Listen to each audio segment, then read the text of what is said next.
Hey, so welcome everyone.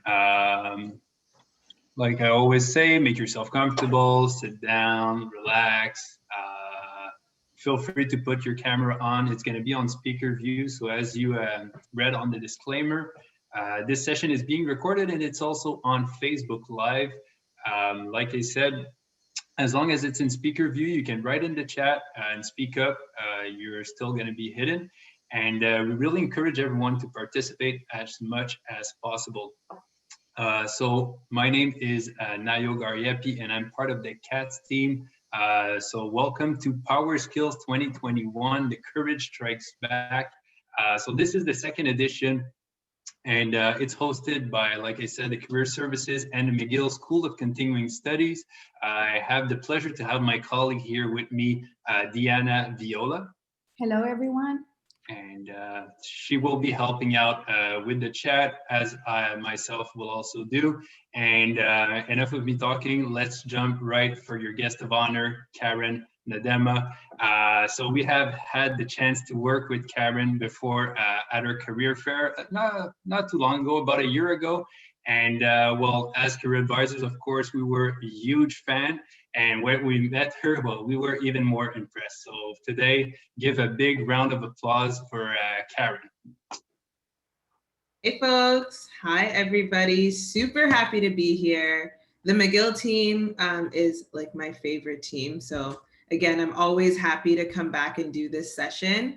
As Nayo mentioned, my name is Karen Dema and I am the relationship manager here at LinkedIn, and I manage the relationship between LinkedIn and Canada's higher education institutions. Today, I'll be speaking to you about really how to craft the best LinkedIn profile possible and how to use it to your advantage, how to use LinkedIn to really connect you to opportunities. In the chat, let me know where you're logging in from and what are some key takeaways that you want for this session. I have a lot of material, a lot of content for you today, so I'll try to power through it and then leave us enough time towards the end to answer some of your questions. Deanna or Nayo, if you guys can monitor the chat for me, that would be great. If there's a natural break in there and there's a question that pops up, let me know. I'm happy to address it as we go. So I'm going to share my screen and just jump right in. Okay. Here is my PowerPoint. Let me close this. Okay, so what are we talking about today? Today we are talking about building your network and advancing your career on LinkedIn. I'm going to start with a bit about myself. I'll do a brief introduction about where I started in my career and what led me to LinkedIn. Then we're going to go into a very detailed step-by-step about building your LinkedIn profile, building your professional network, and then how to use your network and your profile to connect you to opportunity.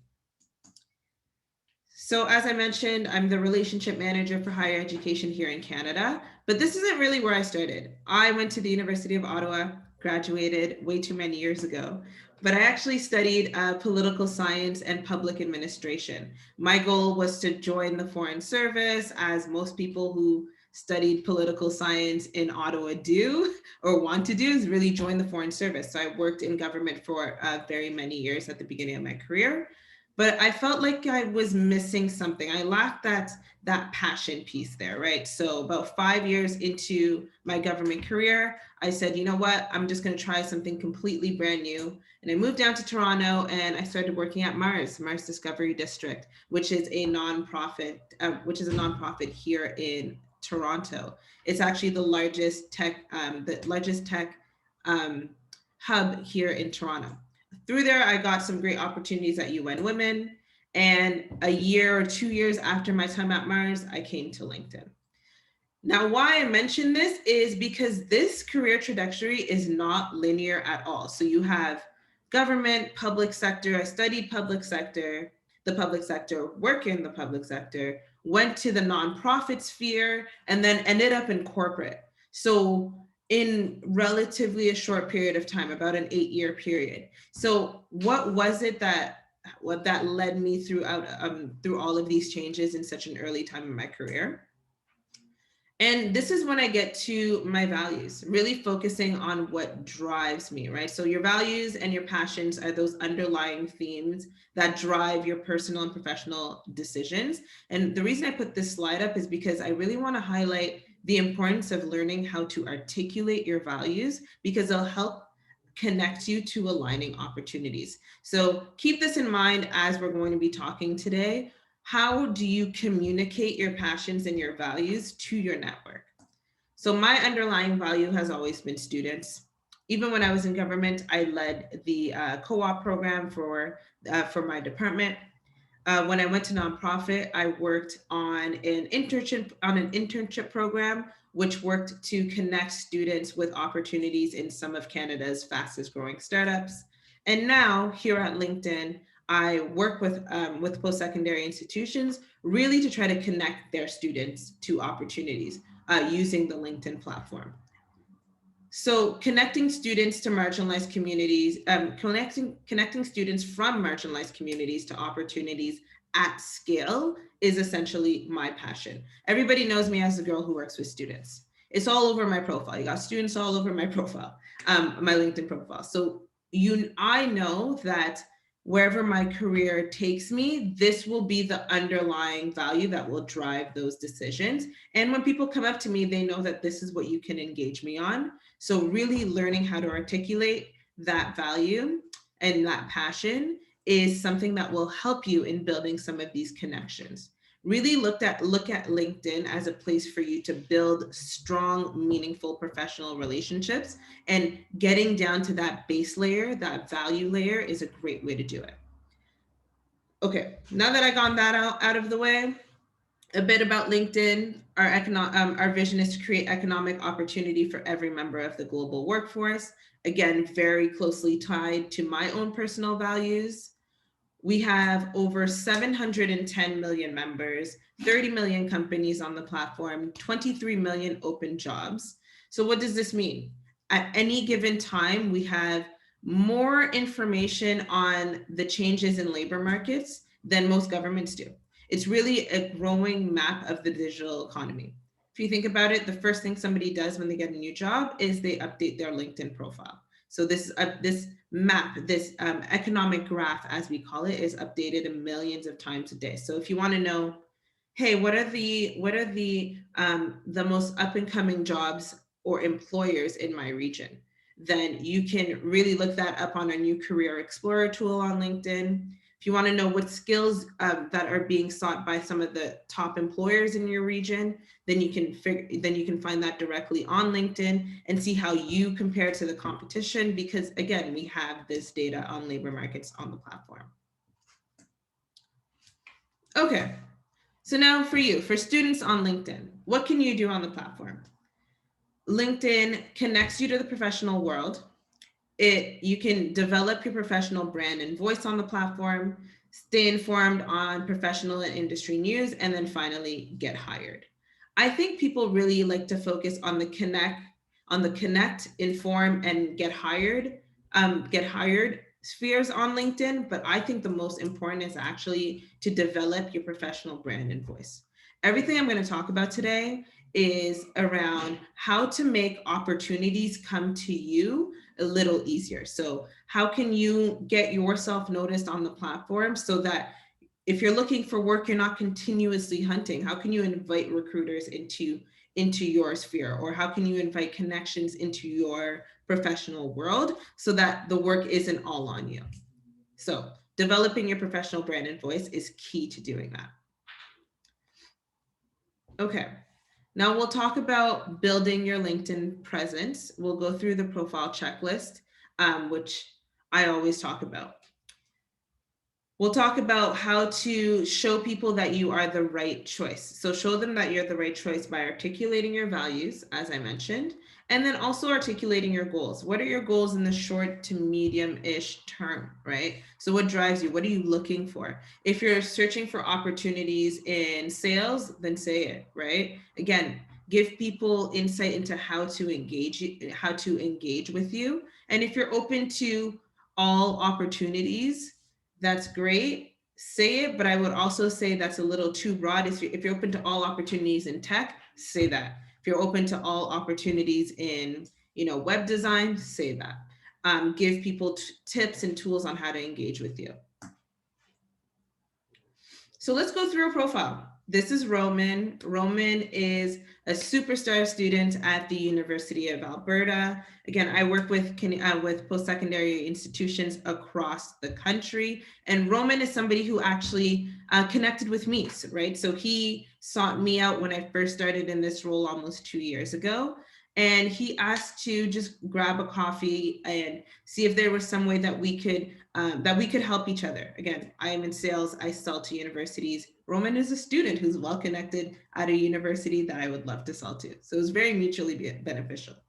But Roman uses his LinkedIn profile the way I would want any professional, student, or working professional to use their LinkedIn profile, because he makes those opportunities come directly to him. So it all starts with a great photo. Just have a photo up there, it matters. I'll give you some stats around the importance of having a photo in a second, but those who have photos versus those who don't get so many more opportunities on the platform.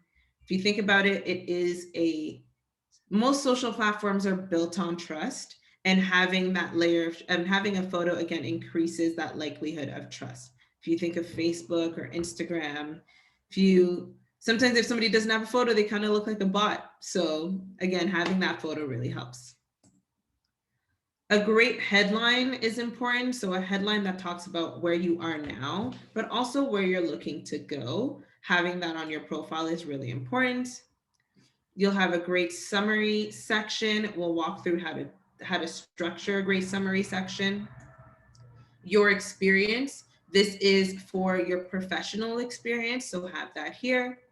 Your education, your volunteer experience. The skills section is one of the most important sections on the profile. We'll get to it in a sec. And then awards, courses, and projects. So these are the essentials of a LinkedIn profile, and some are more important than others. If you have really strong work experience in a field that you are actively seeking opportunities in, then you may not need to lean heavily on your volunteer experience or your awards and your courses or projects. But let's say you don't have strong work experience in your desired industry, then you can highlight some of your knowledge in this industry through your volunteer experience, through the skills on your platform. LinkedIn recently launched a great skill assessment tool that you can use to demonstrate that you have skills in this particular industry. If you're currently studying in a program that you would want to get a job in, again, this is where you would identify some of the courses that you've taken that are related to that industry, and same with the projects. Again, just because, let's say you are currently in a stage of transition, you're pivoting in your career. Let's say you were like me and you have great work experience in government, but you're trying to get into tech, how can you highlight some of those transferable skills? It would be through this second half of the page, right? Highlighting the courses you've taken, the projects you work on, the skills you've developed in your studies. This is where you would do it. And finally, recommendations. Get recommendations from your peers, from past employers. Again, it's just a great way to grow your brand. Okay, now let's get this out of the way. Let's talk about the difference between a profile and a resume. A profile is really a living, breathing, evergreen thing. It speaks to all potential employers, not just one. Whereas a resume, you're submitting a resume for a single job, your profile invites all recruiters to you. It goes into more details about the skills, the projects, your certifications, and this is where you will really connect with other professionals.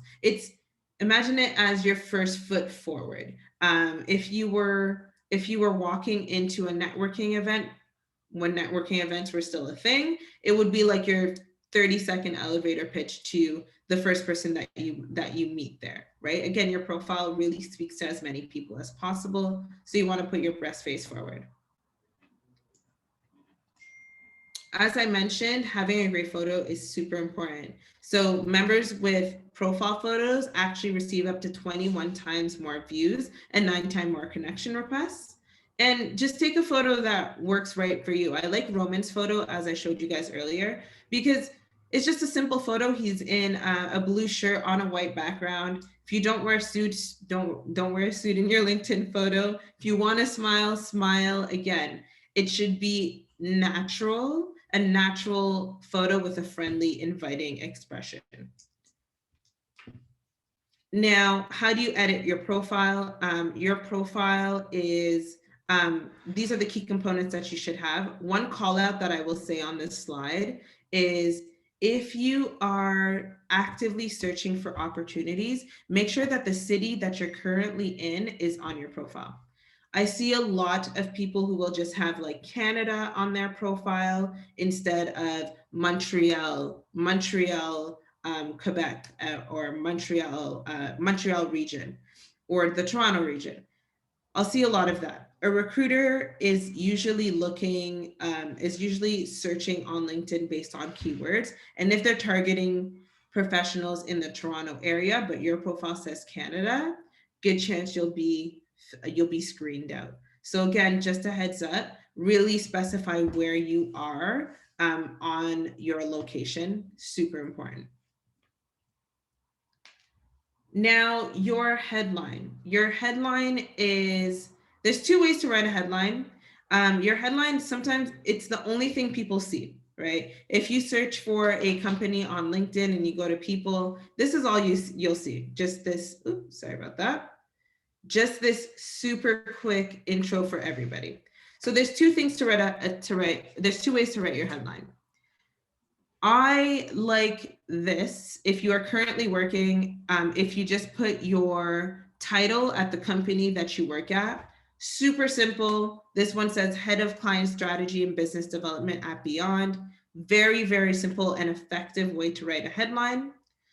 Whereas the strategy that this person took, I also really like. This person chose to highlight their skills instead of highlighting their title. So this person, when you click on this person's profile, you'll know that you will find strategic revenue, partnership, marketing, and business development on their profile, whether it's through their work experience, their education, or any other type of experience and skills listed on their profile. I always say choose one of these two ways to write your headline. I also like this, where it says design thinking meets social impact meets business strategy. You will see those three things active on her website, on her profile, and then you'll also know how to best engage with her. Now for your summary. Your summary is really a place for you to communicate not only your professional brand, but also your goals and your values. So speak in the first person in your summary. Have 1 to 2 sentences about who you are, 3 to 5 sentences about your experience, your skills, your passions, and then 1 to 2 sentences about your goals. Where are you trying to go? And how can the people who are reading this help you get there? That is something that I find very, very important about that summary section. Really let people know how to engage with you in that summary section. I think it's something that people don't necessarily do enough. And finally, write and post articles on your LinkedIn profile and really contribute to your network. So write articles. Right now, you guys are attending PowerSkills.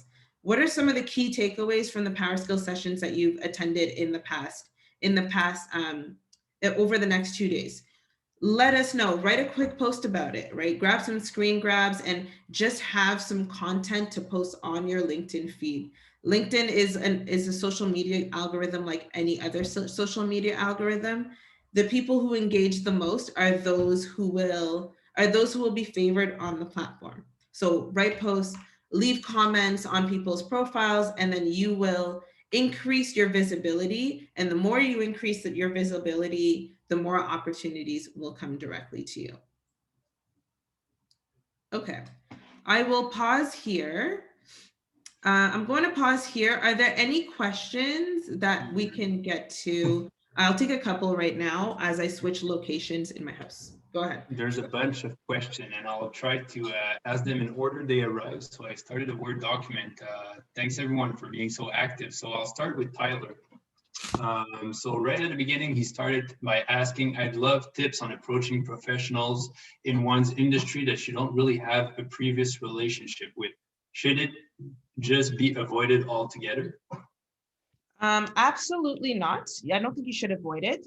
I think I will speak to that in a second. One of the biggest tips for this is to find points of commonality with those professionals. But I will speak to that in a second. Title, how full much? Okay, great. I heard your voice going a little bit further. Are you still here? I am still here. Okay, no, great. I thought you were grabbing a glass of water or something. Great. So, hey, from Stacy here, career aspirations or current title. So that goes a little bit what you just said. So I guess maybe the question is answered. If anyone who asks a question, feel free to speak up. I really enjoy if it's you who ask your own questions. If not, I'll continue with the next one. I have Sally Clapper here who did a presentation this morning, and people doubled up on her question. So how would you put location if you're open to relocating or have several cities you'd like to work in? Great question. This came up in a session that I did a couple of days ago. And the consensus is always put your current location. If you're open to relocation, then it's something that will come up in the interview process regardless, but you should be honest about your current location because it's something that will come up in the first stages of the interview. So write your current location. Okay, fantastic. And now we have Nora who asked 2 questions. Would love how to connect with others for informational interview. And she also wants to know if her summary should be written at the third person. Write your summary in the first person, and we will get to how to build your professional network and how to ask for those informational interviews. Sorry about that. I needed to stand up. I find that I usually do these presentations standing up, but my standing desk isn't here yet. So I relocated. Now I'm at my island. So I'm now standing. Hopefully you guys can hear me better. I like to use my hands a lot, and I find I can't use my hands a lot when I'm sitting down. Okay. I think we'll move on because I think a lot of these questions will be answered as I go now. Okay. I'll keep them here if not, but yeah, I'll cross them out as you answer them. Sounds good. So let's go into building your professional network. This is the good part. So you have this really solid LinkedIn profile. Now, how do you actually build a network? It's one thing to have a profile, but if you're not connecting with professionals on the platform, then there's no point. 50% of hires result from a personal connection. That is huge. If you are in a large metropolitan area, then you know that some of the top jobs in those areas will have about 500 to 1,000 applicants for, let's say, a job at Microsoft, a job at Google, or a job at Amazon. They will have so many applicants. Now imagine being able to cut that in half just because you know somebody who works there. So let's get you somebody who works there. We'll start with the power of networking. I really like this slide because it gives you a sense of how networking on the platform really works. So you have your first degree connections. These are the people you know. These are like the people that you went to school with, your classmates, your former colleagues, your current colleagues, your professors. These are people directly within your sphere of influence. Next up, you have your second degree connections. These are the classic friend of a friend, right?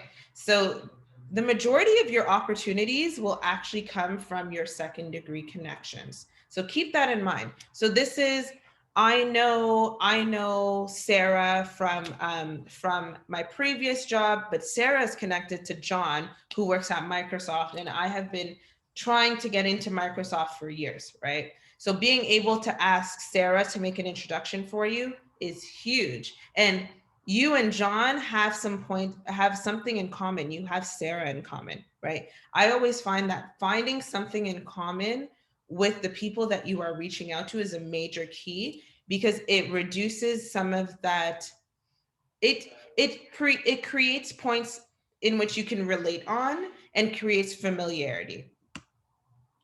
Next up, you have your third degree connections. These people are floating in your network. They're a bit harder to connect to directly, but again, there are ways to tap into them. These could be people who work at companies that you're super interested in, other professionals in the Montreal area, but you don't necessarily have anything in common with them yet. Your third degree connections, I really believe in, if you're going to approach someone, having something in common with them is super important. So for my third degree connections, if it's somebody that I want to tap into, I start by following them, and I'll follow them on the platform. So you can, instead of sending a connection request, you can just follow the professional on the platform, and then just seeing what type of content they post, what kind of groups that they engage in. And if there's something there that resonates with me, then potentially engaging them on that content or those groups is a great way to form those common layers with that professional. But again, majority of your opportunities will come from your second degree connections. So definitely tap into that. Okay, so now how do you do this strategically? Who do you reach out to? You should reach out to people you have something in common with. As I mentioned, finding points of commonality, and we'll talk about some in a second. People who have a job or work at a company that interests you, people who may be able to connect you to someone who can help you achieve your goals. I really like this. A lot of times people reach out to me and people reach out to me because they see that I'm in a sales role at LinkedIn and they want to know how to navigate the sales terrain. And realistically, I'm not the best person to answer that. I just got here. I just got to sales, right? But if you tell me what you're looking for, then I may be able to connect you with a more seasoned sales professional, maybe a sales manager who's been doing this for 10 years, right? That person will have a better grasp and it will have better knowledge into what a career in this profession will look like. So just be able to communicate your goals, and maybe somebody will be able to connect you to someone who can get you there. Now, what do you say? Say who you are, say how you came across their profile, how they can help you, but also how you can help them. And that is a major differentiator that I think a lot of people don't do. Even if you don't know how you can help them, at least offer, hey, I'd like to have an informational interview with you. At the end of the informational interview, be like, what are some things that you're working on? What is something that that I can help you with? How can I help? Even something as simple as, how can I help, is a great way to just to really differentiate yourself when you are having those informational interviews. Okay, here's an example of what you should do when you reach out to your second degree connections. It's super simple. Hey Dan, I found your profile through our mutual connection, Rob. I'm exploring career paths in tech and I admire your experience. Would love to join your network. I always say that if you don't know the person directly, then always send a note when you are reaching out to them. When you click connect, it's going to ask you if you'd like to add a note. Always add a note. I think it's super important. I currently have over 200 requests from people who just haven't sent me a note. I don't know who you are. So again, always add that personal touch. Just say where how you came across our profile. So you met at, like, if you guys are connecting with me now, just say, hey, I saw your presentation at the PowerSkills event. Just have it there. I think that's very important. And again, you can search for new connections on the platform. One of the things that I think is really underutilized is the alumni page on LinkedIn, your McGill alumni page on LinkedIn. McGill has over 300,000 alums, and they have a very strong alumni community. So a lot of people asked about wanting to relocate. Let's say you are wanting to relocate to New York and you want to explore career opportunities in tech in New York. I would start here. Start by going to the alumni tab on McGill University's page and see where alumni are currently living, see where the alumni in New York currently are, see where they work. Again, do they work at companies that interest you, what they do, what they studied? And again, you can consider reaching out to them for an informational interview, right? These are people went to your school, potentially studied your programs, and could help make introductions for you. So really lean into that alumni page on LinkedIn. Okay, and one thing I will also say is groups. Groups on LinkedIn were very underutilized, in my opinion, before the pandemic, and then they blew up.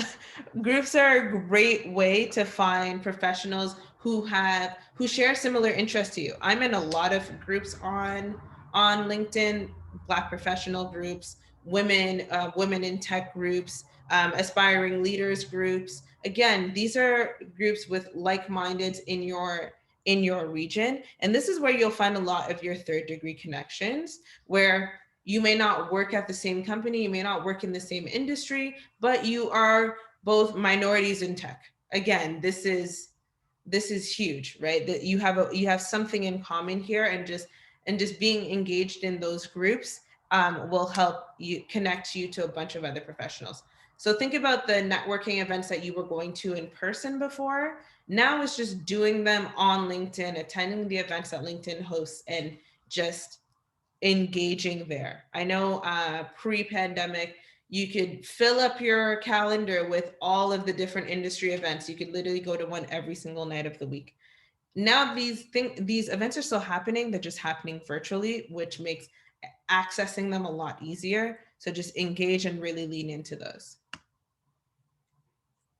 Okay, finally, you have a great profile. You have all of these great connections. Now, how do you use both to connect you to opportunity? So here we're going to talk about the messaging your connections, asking for informational interviews, and really adding value and engaging with your network.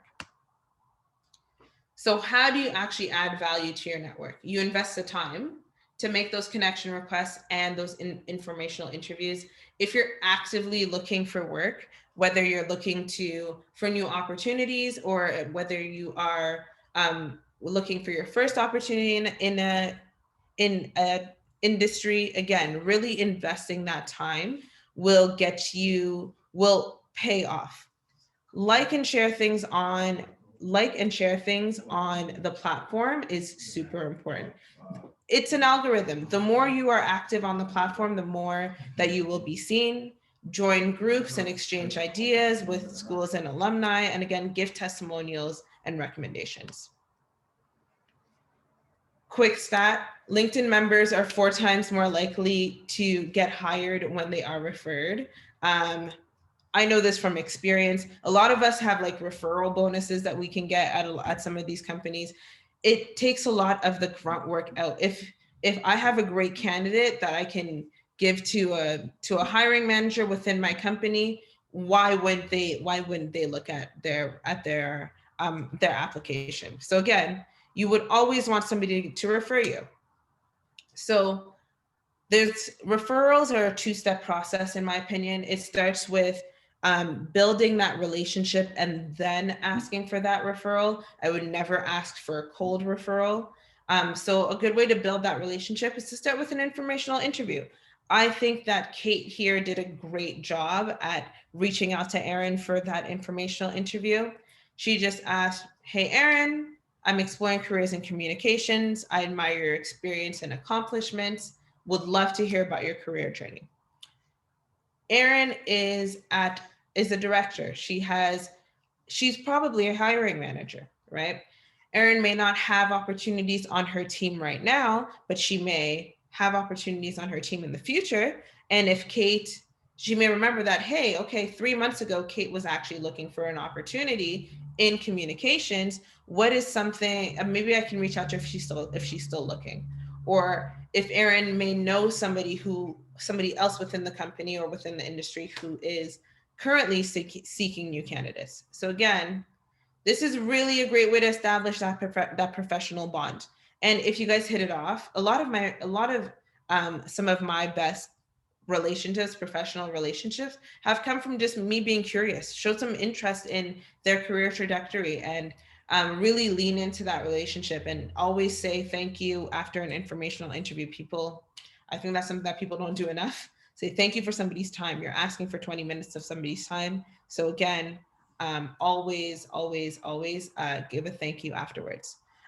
One tip I will say here, asking for 20 minutes is a major key, because again, most people, if you ask for 20 minutes and you schedule a 20-minute call, most people don't schedule other calls on the 20, right? So let's say you do for a call from 9 to 9:20, that person probably doesn't have another follow-up call till 9:30. So if the conversation goes a little longer, again, it's just a great way to kind of give yourself a buffer. So I leave this slide in as something not to do. And as I mentioned, asking for a referral is a two-step process, right? You want to build that relationship and that rapport with that professional. And then the second step is you want to ask for a referral. This is Kate reaching out to Seth about a job at FedEx. But again, this is kind of, Seth may not know anything about Kate, right? So I would always say, have a conversation first. And this could be rewritten just to say, hey, Seth, I saw a role at FedEx that I'm super interested in applying to. I think this role is a great fit for me. I would love to get your insights into what it's like to work at FedEx. And if you know more about this role, we'd love to get your insights into this role. And then ask for a referral. Again, it's just make it a two-step process. Okay, so that's pretty much it. We have gone through how to build your LinkedIn profile, how to make connections on the platform, and also how to use your profile and your connections to connect you to opportunity. So I ran through those so that we'd have enough time to answer your specific questions. And I saw that the chat is kind of blowing up, so I wanted to give us enough time. I have some leave behinds. I'll pass it over to the CATS team. They are essentially what I just went through today, but in 3 handouts. So you'll have a handout that will show you how to build your profile, like the essential components of a LinkedIn profile. That will show you how to write a headline, how to write your summary, how to write your job experience. You have another one on how to connect with professionals on the profile. That will give you some tips on how to reach out for informational interviews. And the last one, it will be how to establish your brand on the profile, on the network. So I will definitely send those out after this. Fantastic. Okay, so amazing. And thank you so much for taking time for questions, because yes, there is a lot of them. Of course, you answered most. So feel free to ask them again, maybe go a little bit deeper. I know that for myself, most of the students who find work are through LinkedIn or through networking. So take advantage of this time, but I'll start with Fab Breton. If you want to ask your question yourself, feel free to speak up. Like I say, it's going to be a lot more precise. So Fab Breton asked, some people say that you should not mention your exact location, especially for those who are willing to relocate. Yeah. I think that people need to know where you are, right? People need to know where you are in the world. If you are, a lot of companies are open to helping you relocate, right? Most companies, I know that Microsoft is a great company that does this. If you ever go on Microsoft's job site, they will say, if you need sponsorship or if you need relocation assistance, please apply to this role anyways, and then you can have those conversations throughout the application process. But again, I think it does you a disservice if people don't know that that's assistance that you may need down the line. You want to be as honest and transparent about these things as possible, because they will come up. So you might as well let people know right away. Yeah, exactly. Great advice. And the next one is Yara Musa. If you want to speak up, feel free. And hi, by the way. So, okay, well, hi. Oh, yeah, go on. Yeah, hi. Hi, Nayo. Hi. So I just have a question. If I'm still experimenting and I'm not sure exactly where will I land, I'm still experimenting with a couple of things, and I haven't figured it out yet. I'm confused about the summary, and I'm resistant to writing it because it will show my confusion. So any advice about that? Great question. Confusion about where you, in terms of like, you're in a period of transition, like transitioning to a new industry? Yes. Okay, then I would, in your summary, I would just highlight the skills that you currently have. Keep it very simple. So let's say that you have very strong skills in project management. Stick to the skills that you have and that you've acquired over the years. If you're not exactly sure what your what industries you're interested in just yet, then if project management is what you're interested in, then just lead with that instead of having a very specific direction that may box you in. Just one follow up on that. Does this mean that I forget the past experience that I have, or I just mention it and then say that I decided to move to another industry or something of that sort? Yeah, I would do that. So I think on my profile, it may not say it now. It said something like public servant who transitioned to tech. So I would do something along the lines of public servant currently transitioning to the tech industry. So, and then somebody just mentioned exactly what I was going to say, transferable skills. Highlight your transferable skills. I came to sales without having a sales background, but because of the work I was doing in nonprofit and government, a lot of it was very well related to sales. I was in partnerships. So really look at being able to communicate what you learned in one industry. And if you're exploring a couple different industries, how do they talk about those skills in those industries? In nonprofit, partnerships was essentially sales. You had partnership quotas that you had to meet. So how can I use the language in the industry or the direction that I'm trying to go? So I would do that. Thank you very much. You're welcome. Fantastic. So I love the question about the answer about the transferable skills, also your soft skills. Thank you, Fab. I see that you know a lot about LinkedIn. And now the next one is Paul Bazil. What strategy do you use or recommend to have most of likes or comments when you post articles? How do you have a huge following? Okay, great question. Hashtag, I am the hashtag queen. Never post anything without a hashtag. People need to find it. There are some very key hashtags that you can use on LinkedIn. I'm pulling out my phone because I want to show you some. I think I posted a story this morning and there were some hashtag prompts. Work from home, WFH is a great one. That is a great one that everybody on LinkedIn is using right now. Use your location hashtag. So if you're in Montreal, you can literally hashtag MTL. So other professionals in your region will see it. I'm in Toronto. Everything that I post on LinkedIn, I'll have hashtag TO Tech. That way other tech professionals in Toronto will see it. When I was in government, I would hashtag OT Poly, so Ottawa political scene. So again, this will help people find your content. If you're on Twitter, I'm sure you're used to hashtagging. You can almost hashtag every word in your post. It may get annoying, but like you can have a slew of hashtags there, and then people will find your content. Thank you so much for that answer. I hear so many different theories. Some people is like 5 hashtag maximum. Some people are like, you should put some hashtags that are lower than 100K followers, and so many different rules. Is there really some strict guidelines to follow, or just go with what makes sense for the comment you're using? Go with what makes sense in terms of how you're reading it. Do the hashtags interrupt the flow of what you're reading? That's usually what I say, or put all of your hashtags under what you wrote. So at the very bottom, so that it doesn't interrupt the flow at all. And I don't believe in such rules. If you want to hashtag 30, if you want 30 hashtags, put 30, you know, you will tailor it as you go. It's just to get you to start writing content. And then the more you start writing, the more familiar you'll get with it. Good to know. So thanks. I'll jump with the Carmen Bliss question right here. So do you continue connected to members of your network who do not reply to you after you have messaged them? Do you remain connected with them? Yeah, I would say so. I'm in sales. I'm used to people not responding to me. It's kind of the way of the land.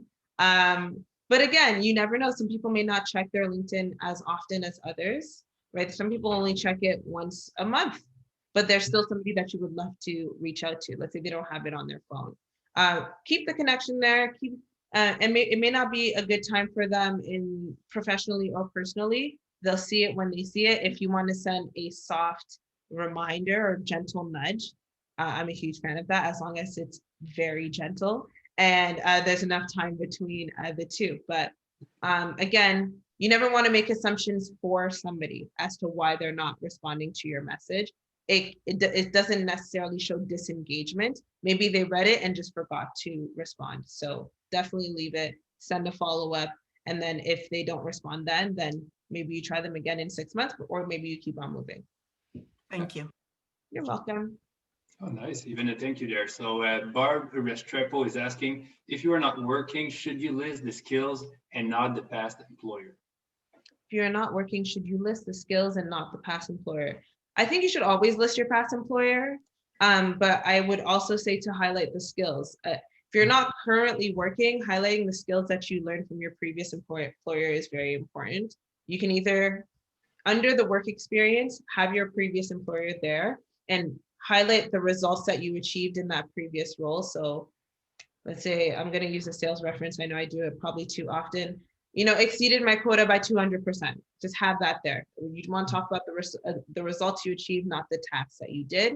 And then if you go down to the skills section, put all of the skills that you've acquired from your previous employers, but also since over the time that you haven't been working. Let's say that you're studying right now, you're developing some skills on LinkedIn or other platforms. You want to really highlight all of the skills that you've acquired since. Fantastic. Now we have really a lot more questions than I think that we're at. So Nora asked a quick question. I'm just going to read it, but I think you already answered it. When contacting a person for an informational interview and they accept but don't get back to you, is it okay to reach back? Oh yeah, send a nudge. Again, I am the worst at answering my LinkedIn messages. I get too many. So the people who send me two, I always appreciate it. Exactly. I already saw a recruiter who showed me her LinkedIn, and she has like hundreds of messages. It's impossible to answer them all. So yeah, people who are really popular. So I have Gazal here. I'm a newcomer in Montreal, and it's my first time that I want to apply for a job here. What should I highlight in my summary? Hello, welcome to Montreal. Montreal is my favorite city, even though I'm in Toronto. So some things that you should highlight. Say you're a newcomer, again, say you're new to the region, right? So you're exploring opportunities in the Montreal region. And other than that, I wouldn't say anything else changes, right? So 1 to 2 sentences about who you are, right? Where you can talk about what your professional background is and what types of opportunities you're looking for in Montreal. If you don't know, if you want to say you're open to all opportunities, here's my skill set, and then let a recruiter kind of figure out where to place you. Just have that there. But other than that, nothing changes. Exactly. So welcome, Gazal, and wishing you all the best in your job search here in Montreal. The next one is Ash. So is LinkedIn Premium worth it for students looking for jobs soon? Is LinkedIn Premium worth it? So one of the things that LinkedIn Premium does is that it puts you, if you're applying for jobs on LinkedIn, I'll let you make this decision. It puts you at the top of the applicant list for any jobs that you apply to on LinkedIn. So let's say you're applying for a job at Amazon, there's 500 applicants and you have premium, you'll go to the top of the applicant list. You decide whether that's a benefit for you or not. There's also other ways though that you can get in front of that recruiter first. If you know that this is a job, the hiring manager is the director of HR, you can find the director of HR at Amazon in Toronto pretty easily. Message them directly or message the recruiter directly. Again, you just want to get in front of that person. So that's one thing that LinkedIn Premium does. It gives you in-mails, but I'm never here to sell LinkedIn Premium. I always say that it's a nice benefit. Try it for a month, get the free trial for a month and see if it works for you. And if it does work for you, do everything you can in that month. And if you want to continue, then continue, but you don't necessarily need to. Yeah, exactly. And I'll even add, like, the LinkedIn learnings are incredible. I do really like them, depending if you're transitioning to another industry. A lot of great knowledge that you can add quickly, quick certification. Yes, great plug for LinkedIn Learning. With Premium, you do get access to LinkedIn Learning. If you're looking to develop skills or want to highlight some of the skills that you have, taking a quick LinkedIn Learning course and posting the certification directly on your profile shows that you have that skill. Great way to do it. So and I'll even add also to Yara, there's a lot of LinkedIn certifications out there that if you try a few of them, like project management or other fields, and you're not really interested in the course, then maybe this is not the field. So try a few of them, and the one that you finish is the one that you like. So here we have Danielle Serrano. No, it's only a comment. Oh no, yeah. So here we have from Véronique Dion. What is the frequency about posting? Is it a weakness of not doing a lot of posts? Great question. Frequency, as long as it's consistent. I have somebody in my network who committed to posting every single day last year, every single day. And this person ended up with over 4 million views on their posts. That's great.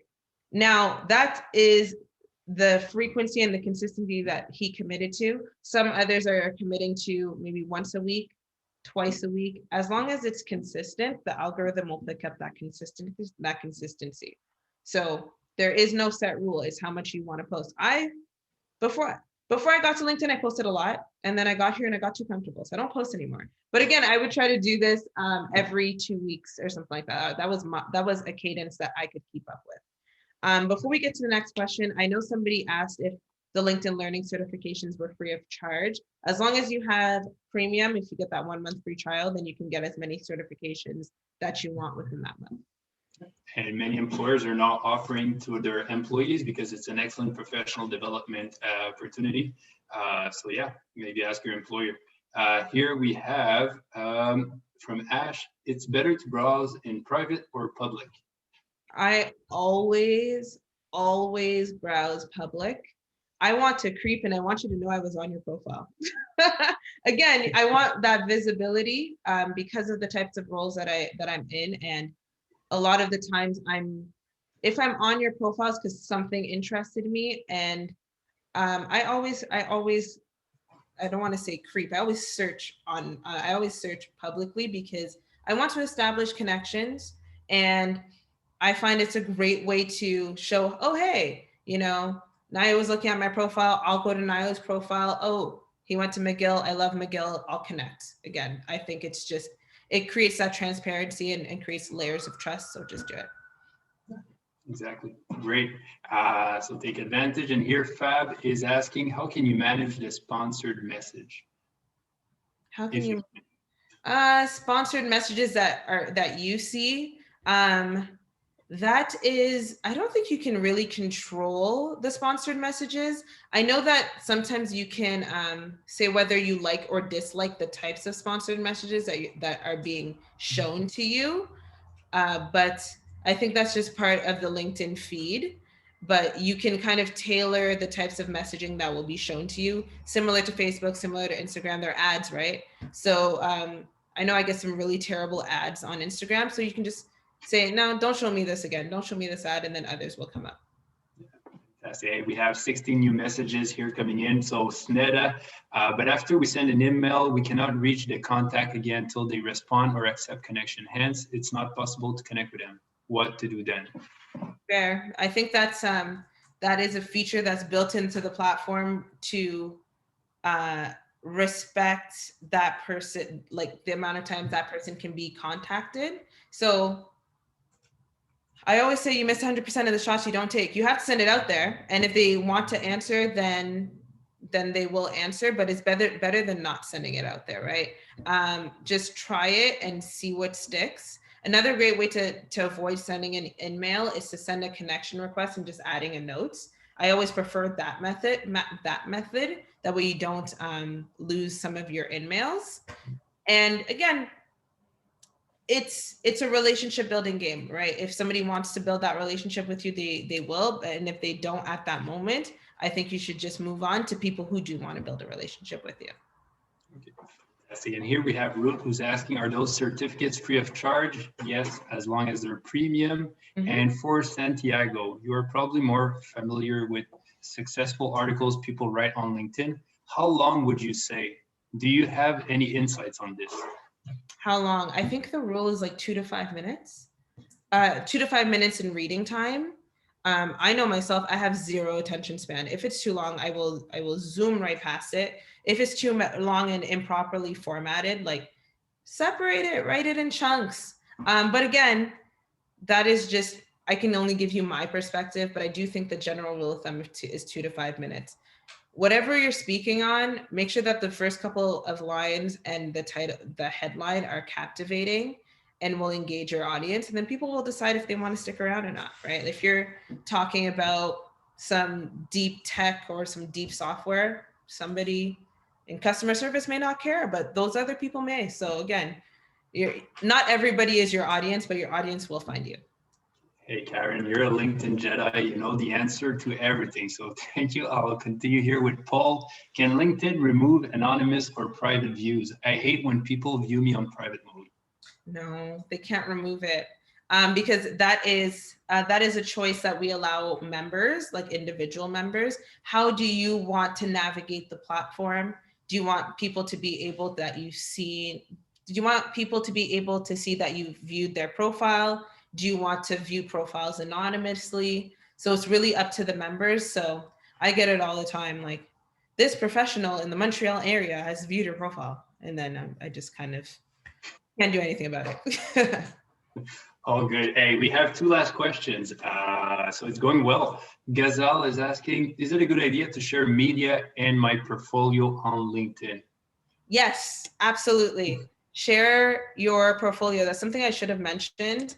I'm going to show you exactly where to do it very, very quickly. I know we're almost at time. I'm going to share my screen very quick. Give me a second. I hope you guys can see this. I'm on my profile.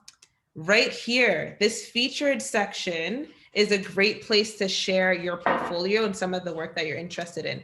This is a video that the lovely Deanna did for me when I was at McGill last year, and I loved it so much I put it on my profile. Again, it'll click out to that video, right? Great place for you to share your work. And then also one other thing that I want to show you, where is it? Sorry, this is not it. One other thing that I want to show you is see all activity. Your posts, your articles. Your articles are another great way. This is an article I wrote for Black Lives Matter last year. Your articles are a great way, another great way to highlight some of the things that you care about. I think I hashtag, yeah, there we go. I hashtag like crazy under it. Again, you get a lot of visibility on your articles and that featured section. So use both. Yeah, exactly. It's always important to talk about your expertise, but showcasing it online is even better. So if your company is unknown, also add something about it to help people know what it is. And now for the final question, does one have to be a professional certified in the field to post something? Absolutely not. We are experts in what, well, in the age of the 21st century, we're experts in whatever we want to be experts in, right? I'm sure that you're all familiar with YouTube. Everybody's an expert on YouTube, but if they say they're an expert, let them say they're an expert, right? Other people will tell you if you're an expert or not, but you don't have to be certified in any, I don't even think I have a certification in anything. Just do it, just go out there. Don't overthink it. Just try something. Fantastic, and I'm happy here. Our friend Raphael, if you want to speak up, he's also almost a CATS member. He's got a great question there, and it was one of my questions that I was hoping to fit in. Cool. Are you ready to ask it, or I'll just go? Oh, okay. Go on. Let's go ahead. Hi, Raphael. I know you connected with me on LinkedIn. Nice to see you. Oh my God. Yeah, thank you so much. Yeah, I was just curious about like what are some of the projects that LinkedIn is working on. I know LinkedIn is so much, it's so big right now. Absolutely. And it's just one of those platforms making impact across the globe. I'm just curious, like what are some of the things that LinkedIn is working on? Great question. I'll speak about the stuff that fall within what my purview and my areas of interest. So I'm really about finding out how to connect people to opportunities. So what are the skills that job seekers really need to close their own skills gaps and make sure that they can actually succeed in getting the jobs that they're applying to on the platform. One thing I will plug is LinkedIn's Career Explorer tool. Career Explorer LinkedIn. So what this Career Explorer tool does, lets you know, okay, what are the top in-demand jobs in the Montreal region? Okay, let me post it here. What are the top in-demand jobs in the Montreal region? Now, what are the skills that I need to make sure that I get those jobs, right? If all of the employers are asking for fantastic communications and negotiation skills, and you have no negotiation skills, where can you go to develop those skills very quickly? That way you're not getting screened out in those early phases because you don't have the basic skills that the employers in that region are looking for. So it's really just empowering job seekers with as much information about what the top employers are looking for. That's really the areas that LinkedIn is focused on. So if you want to know more, check out LinkedIn's economic graph page. So if you just type in economicgraph.linkedin.com, it'll show you really what we're doing to really close that barrier between opportunities and the people who are looking for them. Okay, so hey, thank you very much. I know we're still having some questions coming in, but it's 7:30 and we have to leave some space for the other speakers. So thank you very much, Karen, again, for helping us out and sharing your knowledge with the McGill community and the worldwide, the whole world. Absolutely happy to be here. I just dropped my LinkedIn profile there. If you're interested in connecting, if you have some additional questions, reach out to me. Give me till Monday and I'll respond to you guys. Again, if I don't answer once, ping me another time. I'll answer, I promise.